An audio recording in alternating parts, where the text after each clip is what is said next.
Hey guys, welcome back to my channel. If you're new here, I'm Toni and I'm a homeschooling mom to 4 kids. We are halfway through the year. We just started our second semester a couple days ago. So I'm gonna spend the next few weeks reviewing some of the curriculum that we've been using, just to let you know how it's going. Do we like it? Do we not like it? This will just be a little series of how we like what we've been using. So I'm gonna focus on one subject per video. So today's video is gonna be short and sweet because it's all about spelling. So if you wanna hear if we love or don't love the spelling that we've been using for this first semester, then stay tuned. I've been homeschooling for 8 years now, so I have tried a lot of different curriculum. I love trying different curriculum. I'm someone that likes change, so I rearrange my furniture all the time, and I rearrange our homeschool room all the time, and I love trying new curriculum. So I love reviewing it and letting you guys know, did we like it? Did we not like it? What did we like about it? So over the years, I've used a lot of different curriculum. I tend to fall in the Charlotte Mason, but kind of eclectic category. I don't really like to put myself in one of those categories, but if you want to, that's probably where we'd fall, is probably more eclectic. We've done the Charlotte Mason language arts for most of our homeschool career. For the most part, we have done like the dictation spelling. I think when my daughter was in like first grade, we did a regular typical spelling book and I didn't like it. I don't know, remember why, but I didn't like it. And the next year we started doing the Charlotte Mason style, which is dictation spelling. And I really liked it. I loved it. So we stuck with that.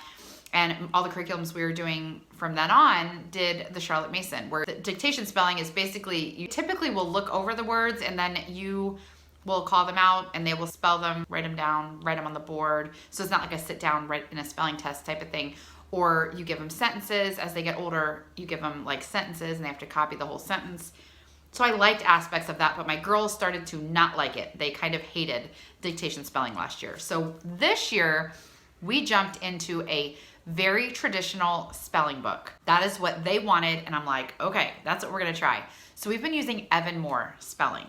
I heard so many good things about this, and so I wanted to give it a try. So we've been doing this whole first semester. So here's the 3 books that we use. We've got Spelling 3 for my 3rd grader. So we've got Spelling 5 for my 5th grader, and I got 2 of these at the thrift store. So my oldest daughter is actually doing Spelling 6, even though she's in 7th grade. But I looked at the words and they were fine. They were good and they were still a good enough challenge. So I think it was like, yeah, it was like $1.50. So because I wasn't sure if we're gonna love this, I didn't wanna like invest a ton, because I think they're like $16 a piece, maybe, brand new. Anyway, that's why she's doing grade 6. It's not because she's behind, it's just because that's what I found, and spelling is spelling, and they're all words that are good challenges for her. Okay, so do we like it? Yes, we love it. I really, really love this approach. These are my favorite things. It's independent. That is a huge, huge bonus for a busy mom with 4 kids. With a lot of the curriculum we use involving me and them needing my help for certain things, or we do a lot of group subjects and things like that, it is so nice to have some independent things. So it's independent. It's very, I'm not gonna call it easy, but it's easy to understand. It's very straightforward. It spells out what they're supposed to do. They do something, a different activity each day. I'll show you an example. Let's look at the book 3. I'll show you an example of what a week looks like. And this is what I love about it.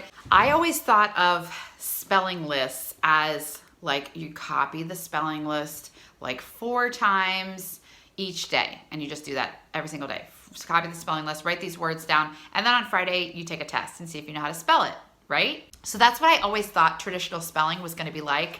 This is not like that. It's not boring. That's the thing I was kind of worried about, that it was gonna be super boring. So they're given a new spelling list each week. Here are their words.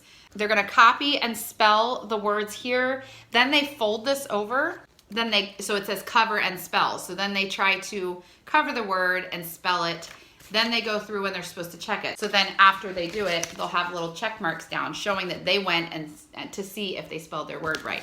So that's what they do for day 1. Pretty easy, just getting familiar with the words. Then day 2, every week it's gonna look the same. So then day 2, they've got, like this one is unscrambling the words and they have to figure out how it's spelled and then draw a line.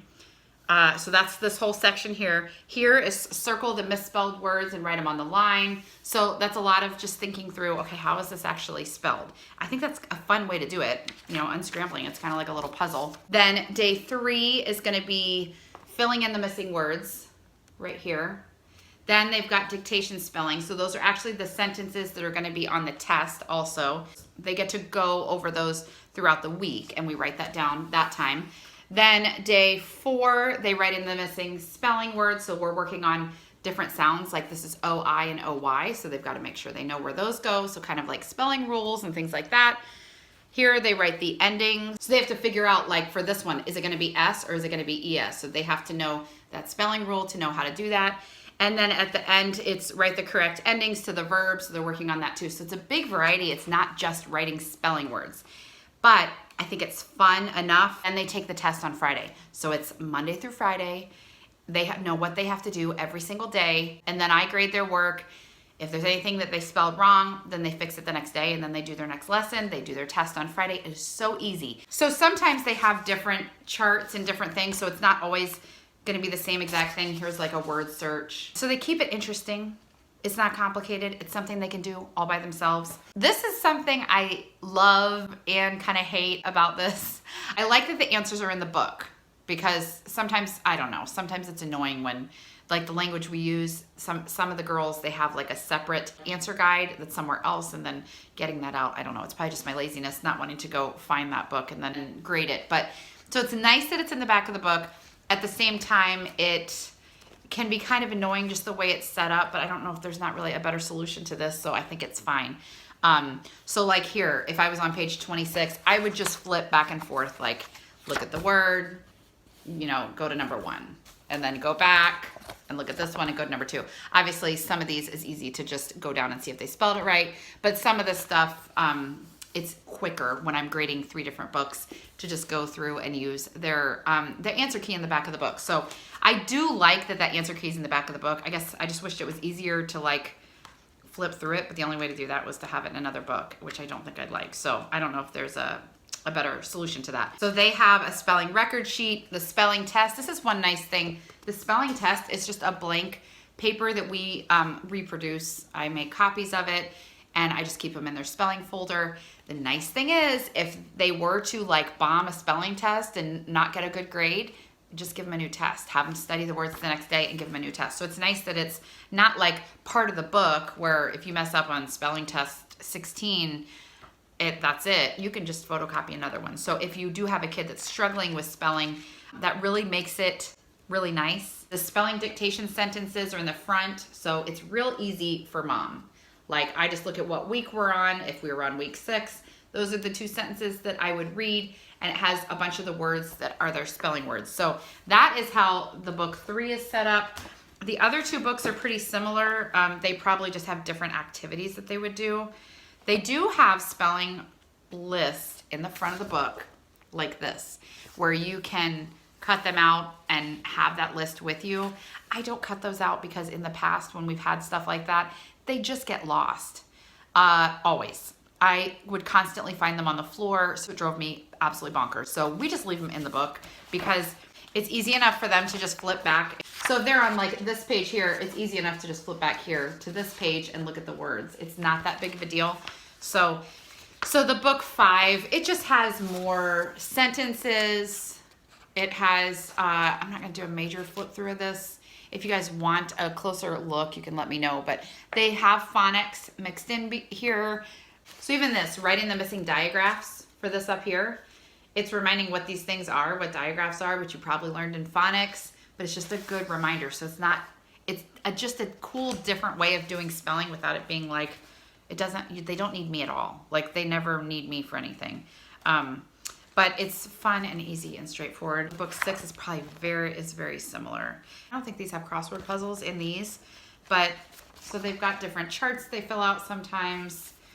Oh, she does have a crossword puzzle. So it just depends on the week. So they switch it up, which is nice. These are called building spelling skills, and just I got the level that they're on, the grade that they're in, for the most part. But I really like this. It is so nice to have, like I said, something independent that they can do all by themselves. I really think their spelling has improved abundantly this year compared to doing the dictation. For some reason, for us, the dictation just didn't stick because it wasn't something they were really studying a lot. It was just, calling it out here and there, and if you get it wrong, then you study that word. I don't know. I like that it's a list that they are studying and they really know these words. So I would definitely recommend the Evan Moor, especially if you have a big family. If you want to have some independent subjects, this is great. We've got spelling, we've got handwriting, we've got reading, we've got math sometimes. Those are all our independent subjects. And I've really tried to find subjects, curriculum that can be used independently where mom can help if they need help, but it doesn't ask me to sit and go through the entire lesson with them because I don't have time to do that with 4 kids. There are some subjects that I do that with, but I can't do that with everything. So this is such a good tool. I think it's really great. It's not that expensive getting it new either. I just lucked out getting brand new books from the thrift store. But if you guys are looking for a spelling, even if you need to switch mid-year, check out Evan Moor. It's really, really good. This video is not sponsored or anything. I just wanted to fill you guys in on how we're liking this. So if you want to find out about the other curriculum that we've been using this year and how we're liking it, make sure you subscribe and make sure you click that notification bell so you're notified when my videos come out, because I'm going to keep sharing reading. I think I'm doing reading next week. I'm going to talk about our math. I'm going to talk about our language, our history, everything we're doing, science, all that stuff. So if you want to find out how our curriculum is going, if we're liking it or if we're not liking it, and if we're making any changes, make sure you click that bell so you know when those videos are coming out. If you like this video, please give me a thumbs up. It's always great having you guys here. Thank you so much, and I will see you next time. Bye.